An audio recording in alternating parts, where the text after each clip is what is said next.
Hello everyone. Welcome to SPMIS Academy. Today we are going to analyze the Assam Tribune newspaper of 12th July 2020.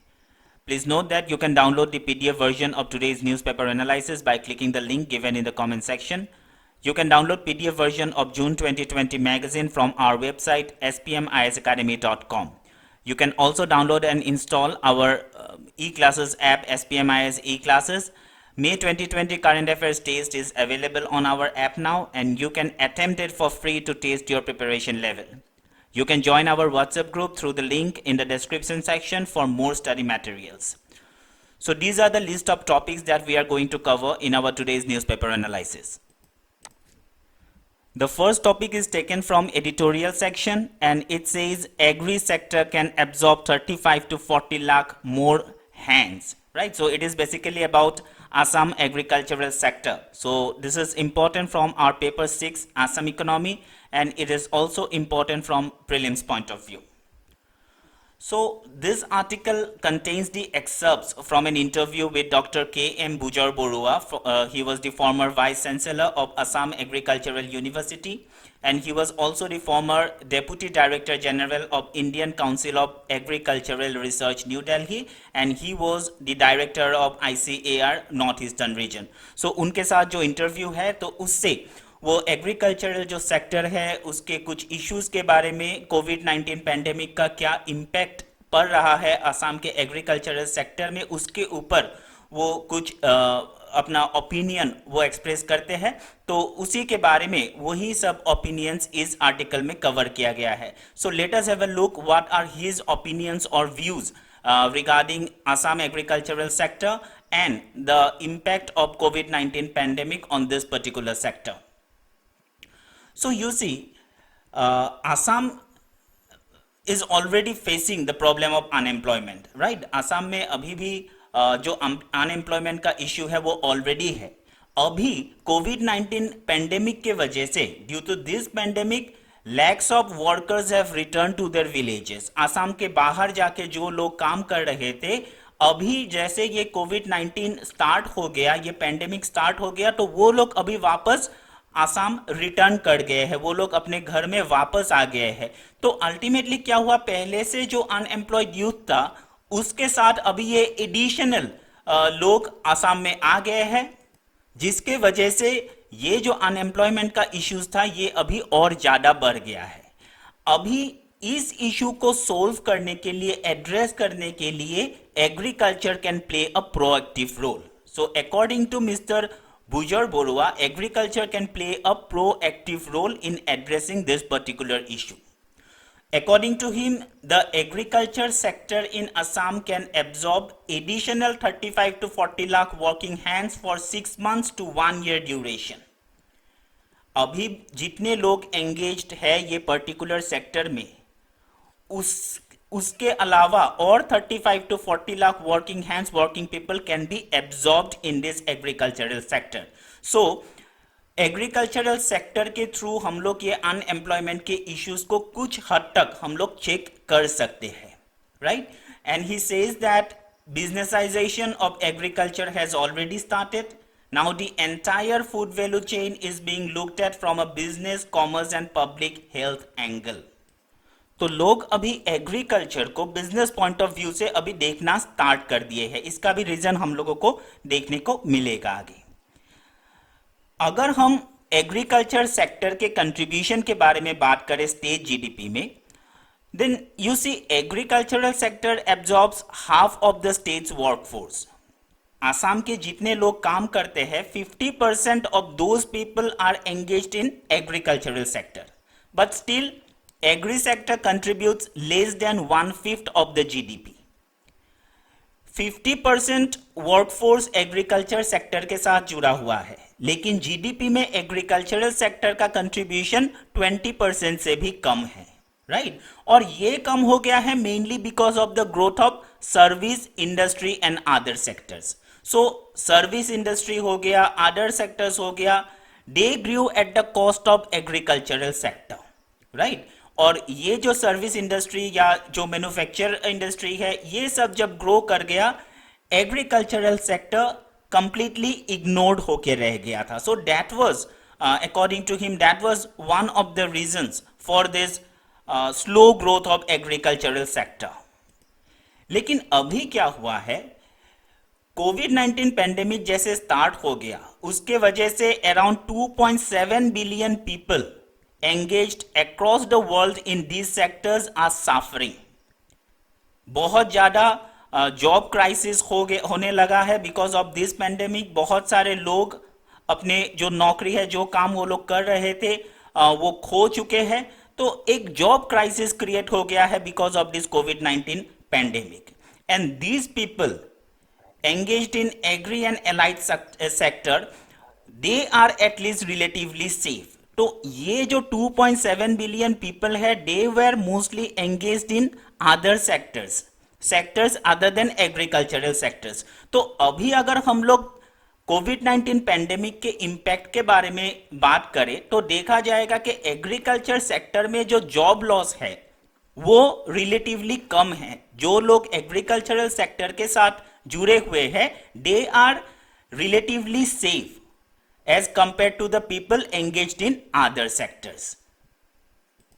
तो अभी क्या होगा, ये जो लोग अपने जो काम में वो लोग पहले जो काम वो लोग करते थे, वो काम जब अभी नहीं रहा, वो लोग जो जॉब करते थे वो जॉब उन लोगों के पास नहीं रहा, जो डेली लेबर्स थे, जो फैक्ट्रीज में काम करते हैं, वो लोग अभी जब गांव वापस आ गए हैं तो वो लोग भी अभी एग्रीकल्चर में वो लोग एग्रीकल्चर सेक्टर में वो लोग एंगेज होना स्टार्ट करेंगे, right. So that is why he said dependence of the population on agri sectors shall continue to be high as many of them have already started looking for alternatives like agriculture under what is called new normal concept of livelihood centering around the word stop.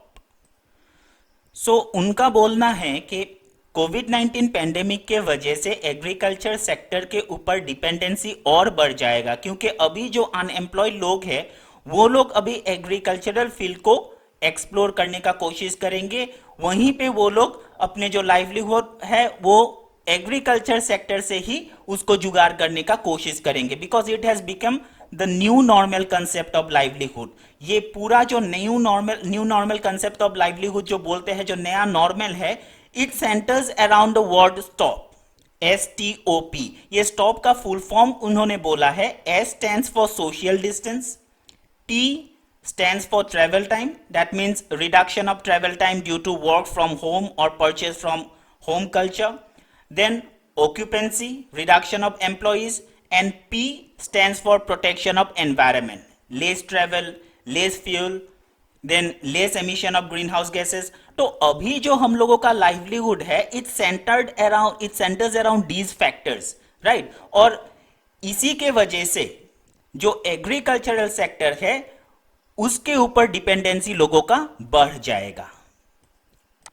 And he says the job crisis and the continued demand for food is likely to attract more people to agriculture and allied sector, pushing its growth curve to around 8%, compensating partly thereby the losses in other sectors of economy and enhancing its share of contribution to state GDP. तो अभी जब ये सब लोग आके agriculture में वो लोग पार्टिसिपेट करेंगे, उससे ये एक्सपेक्ट किया जा सकता है कि एग्रीकल्चरल सेक्टर का ग्रोथ होगा, इट विल ग्रो बाय 8%, और जीडीपी में जो इनका शेयर है वो शेयर भी अभी धीरे धीरे बढ़ने लगेगा, राइट. लेकिन अभी एग्रीकल्चर सेक्टर का ग्रोथ के लिए बस लोगों का होना ही तो सफिशिएंट नहीं है, उसके लिए और कुछ चीजों पे हम लोगों को ध्यान देना चाहिए, right. So he talks about some focus areas जहां पे हम लोगों को थोड़ा फोकस देना चाहिए, जिसको इंप्रूव करने के लिए हम लोगों को कोशिश करना चाहिए. First he talks about multiple cropping. So multiple cropping is the order of the day in other countries and even in many Indian states. In Assam and parts of other areas, the farmers are already practicing this with great success. But this has to be taken up in a mission model GIL in the entire state, if necessary through appropriate government intervention.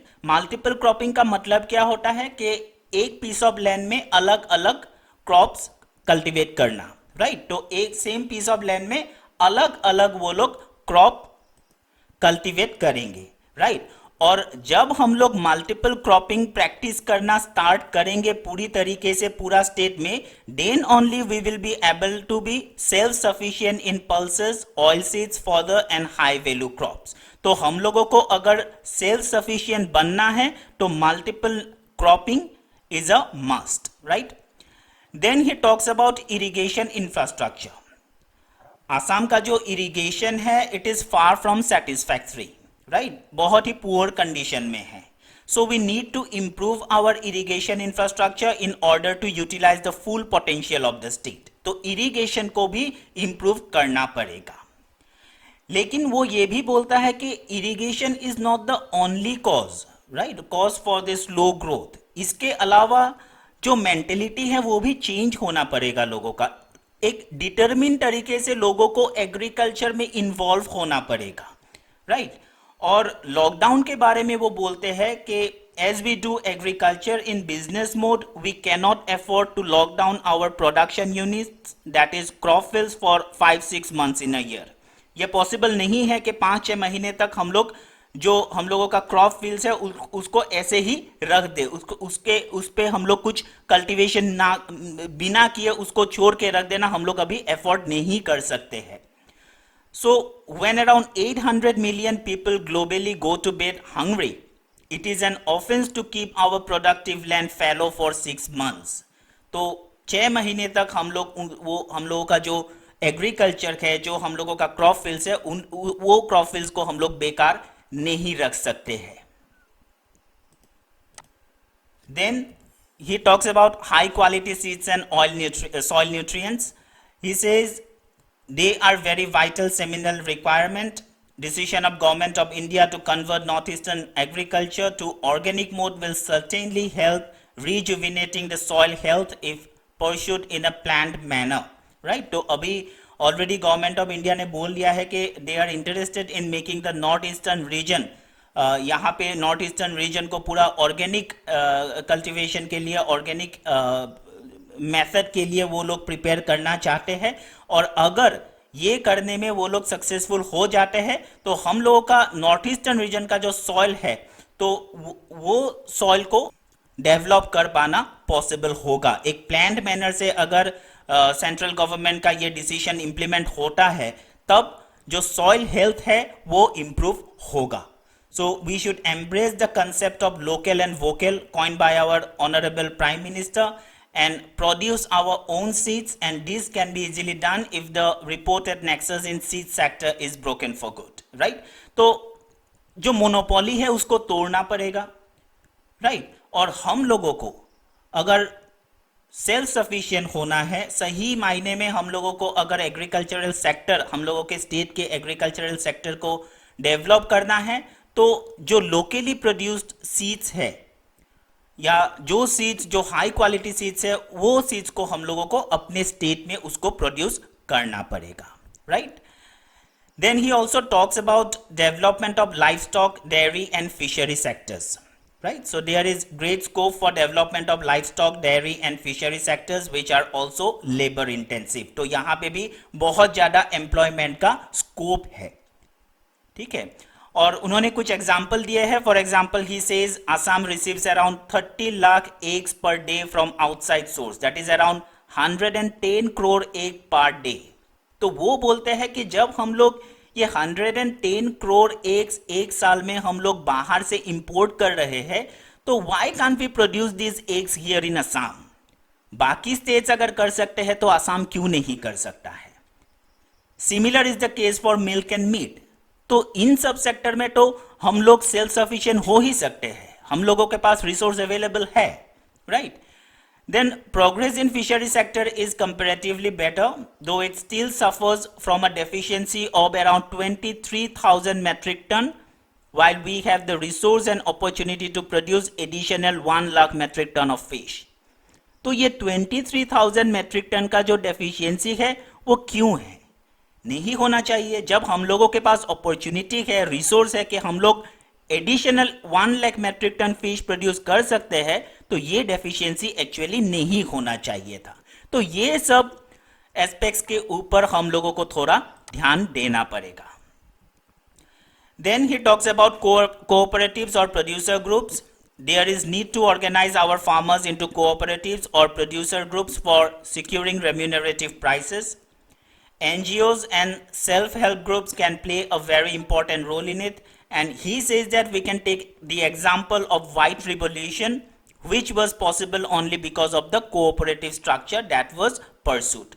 तो हम लोग ये जो white revolution हुआ था वहां पे जो सक्सेस स्टोरी है अमूल का, कैसे कुछ लोग मिलके एक कोऑपरेटिव सोसाइटी फॉर्म किया और कैसे उन लोगों ने अपना बिजनेस डेवलप किया, तो ये पूरा जो अमूल का केस स्टडी है, this case study we have already covered in our newspaper analysis of 22 November 2019. So I will suggest you all to go through that newspaper analysis of 22 November 2019 where you will get to know about the success story of Amul. Cooperative society से कैसे लोग फायदा उठा सकते हैं. Our next article is taken from national segment. It says Rewa solar power plant. Now this topic has already been covered in our yesterday's newspaper analysis. So क्या हुआ था कि prime minister Modi inaugurated a 750 megawatt solar power project in Rewa district Madhya Pradesh. So ये article कल का जो newspaper analysis है वहाँ पे कवर किया जा चुका है, लेकिन वहाँ पे हम लोग बोले थे कि ये जो प्लांट है Rewa solar plant, it is Asia's largest plant.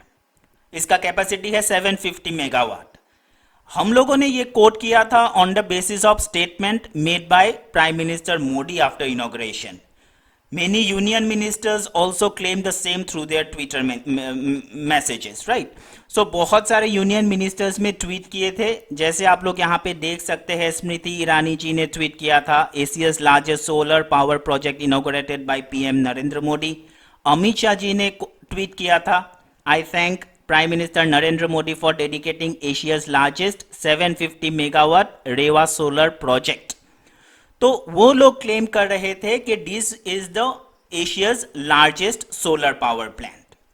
लेकिन this claim of the government was disputed by many opposition leaders. बहुत सारे ऑपोजिशन लीडर्स ने क्लेम किया कि Rewa solar power plant is not Asia's largest power plant.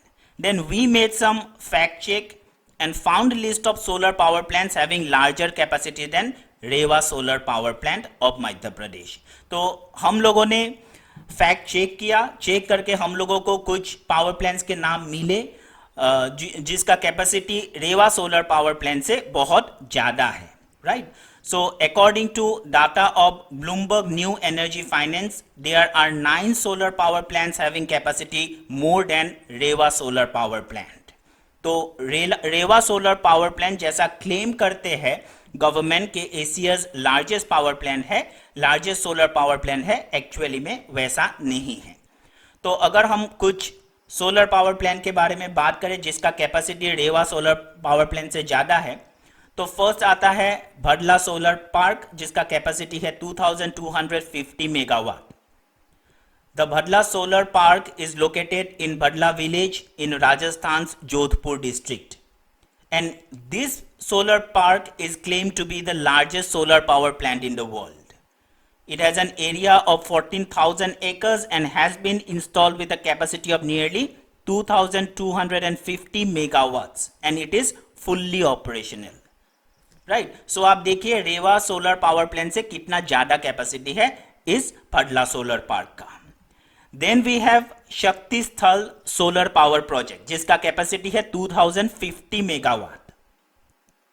Now ये जो है ये आपका पावागढ़ तालुक में है, टामकोर डिस्ट्रिक्ट कर्नाटका में. Then we have Tengger desert solar park in China जिसका कैपेसिटी है 1500 megawatt. Then there is Noor solar park in Abu Dhabi जिसका कैपेसिटी है 1117 megawatt.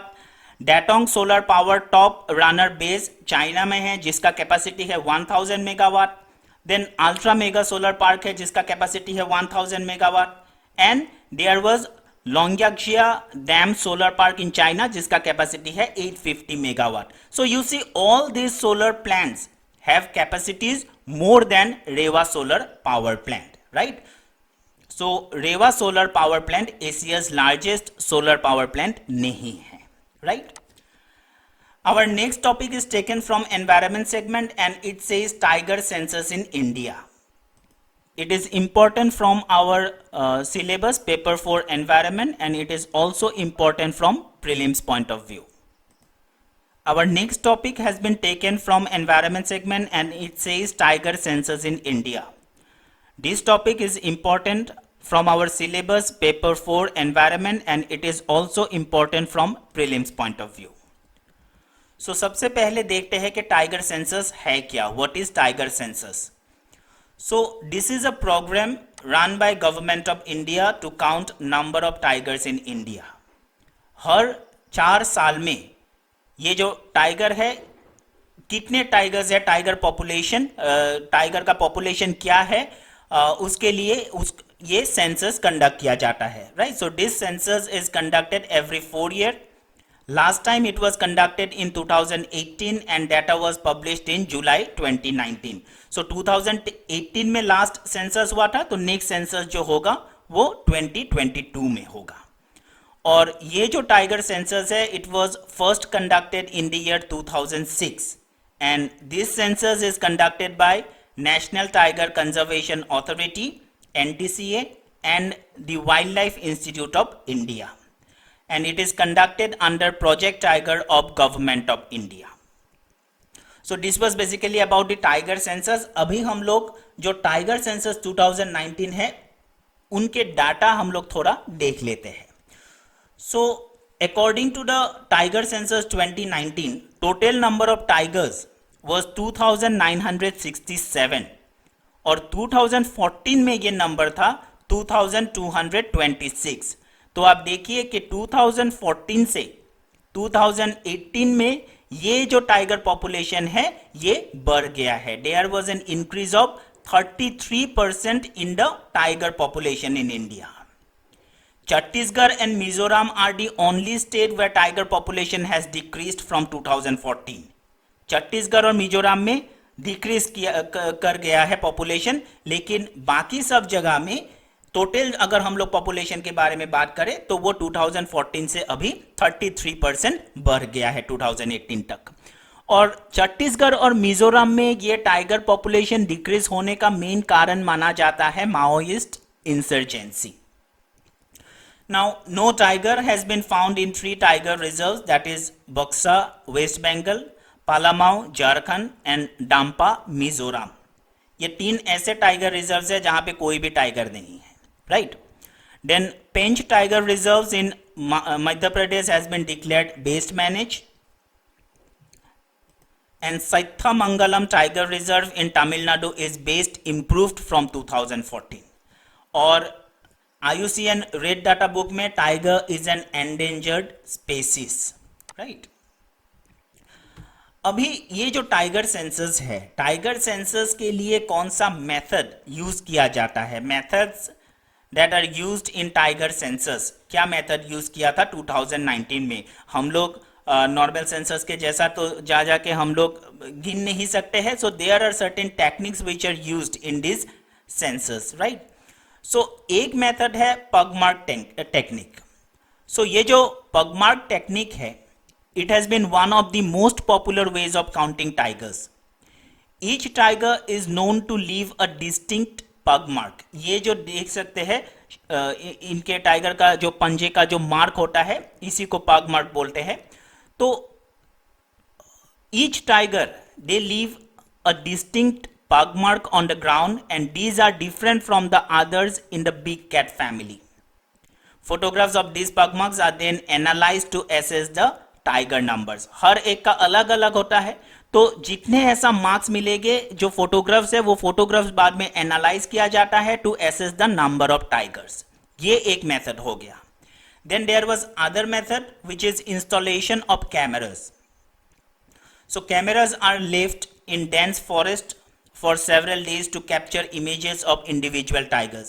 But it is not possible to install cameras at every place that is likely to have tigers, and even in places where they are installed, there is no certainty that the tiger would walk into a cameras range. तो ये एक बहुत effective method नहीं है. कोई जरूरी नहीं है कि जहां पे आप कैमरा फिक्स करके रखे हैं उसके सामने से ये टाइगर वो कैमरा के सामने वो टाइगर आएगा ही आएगा, इसका कोई सर्टेनिटी नहीं है. और आप हर एक जगह में जाके कैमरा इंस्टॉल नहीं कर सकते हैं. Then there is a third method which is known as double sampling method. It uses cameras are heat and motion sensitive. जो cameras use होते हैं यहाँ पे एक special cameras use होते हैं. Those cameras are heat and motion sensitive. This is the new method adopted by Wildlife Institute of India in Tiger Census 2015. तो जो टाइगर्स है, अलग अलग टाइगर जो हीट रेडिएट करते हैं, it differs from one another, right. So एक tiger जो हीट रेडिएट करते हैं वो दूसरा एक टाइगर जो हीट रेडिएट करते हैं उससे अलग है, राइट. और ये जो कैमराज है ये हीट और मोशन सेंसिटिव है. तो इससे हम लोग एसेस कर सकते हैं कि टोटल उस एरिया में जहां पे ये कैमरा इंस्टॉल किया गया है वहां पे टोटल कितने टाइगर्स हैं. सो this is another method used in the tiger census. अभी करंट न्यूज क्या है? India's 2018 Tiger Census has made a world record of being the largest ever camera trap wildlife survey. इतने कैमरास फीड किए गए थे कि इससे एक नया वर्ल्ड रिकॉर्ड बन गया है, right. The census has entered the Guinness Book of World Record for using largest number of cameras for tiger survey, right. So India में 2018 के टाइगर सेंसस में इतने सारे कैमरास यूज किए गए थे जिसके वजह से ये अपने आप एक वर्ल्ड रिकॉर्ड बन गया. So camera traps, this is outdoor photographic devices fitted with motion sensors that start recording when an animal passes by. So camera traps जो है वो फिट किया हुआ रहेगा. जैसे ही जो मोशन सेंसर वहां पे रहते हैं, जैसे ही वो टाइगर कोई भी एनिमल जैसे ही वो मूव करना स्टार्ट करेगा वो कैमरा रिकॉर्ड करना स्टार्ट कर देगा, राइट. और ये जो कैमरा ट्रैप्स है they were placed in 26,838 locations across 141 different sites and surveyed an effective area of 1,21,337 square kilometres, right. So 26,838 locations में ऐसा ये कैमरा ट्रैप्स लगाया गया था. So that was about the tiger census in India. Next our UPSC PT 2020 टॉपिक्स. Topic 524, difference between Earth Hour and Earth Day. Whereas Earth Hour stands as a climate change initiative where people reduce their electricity usage, Earth Day, which is celebrated on April 22nd, it celebrates our natural environment by inspiring people to plant trees, recycle regularly and keep the planet tidy. ये difference है अर्थ our और अर्थ day में, right. Earth our में वो particular 1 घंटे के लिए हम लोग इलेक्ट्रिसिटी यूसेज कम कर देते हैं अर्थ आवर में, लेकिन जो अर्थ डे है वहां पे हम लोग एनवायरमेंट को सेलिब्रेट करते हैं.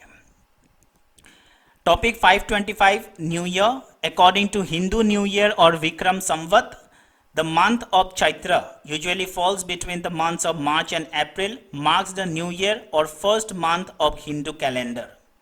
गुड़ी पड़वा महाराष्ट्र गोवा, उगरी कर्नाटका तेलंगाना एंड आंध्र प्रदेश, विशु केरला कर्नाटका, वैशाखी पंजाब में, पोहला वैशाख वेस्ट बंगाल त्रिपुरा, पुटंडू तमिलनाडु, बोहाग बिहू असम में, पना संक्रांति ओडिशा में, जुरेशीटल बिहार झारखंड. तो इस टाइम पे अलग अलग स्टेट में अलग अलग तरीके से ये न्यू ईयर को सेलिब्रेट किया जाता है. Then topic number 526, Indian Ocean Rim Association. The Indian Ocean Rim Association is an intergovernmental organization which was established on 7 March 1997. The vision of IORA originated during a visit by late President Nelson Mandela of South Africa to India in 1995. So 22 member states are Australia, Bangladesh, Comoros, India, Indonesia, Iran, Kenya, Madagascar, Malaysia, Maldives, Mauritius, Mozambique, Oman, Seychelles, Singapore, Somalia, South Africa, Sri Lanka, Tanzania, Thailand, UAE, and Yemen. These are the 22 member states of Indian Ocean Rim Association. Topic number 526. Sorry. That's all. So topic number 526, here we have given us the questions we have provided along with each topic. So you can answer these questions in comment section, and we will give answers to these questions in tomorrow's newspaper analysis. And here are the answers of the questions asked in yesterday's newspaper analysis. So that is all for today. Thank you.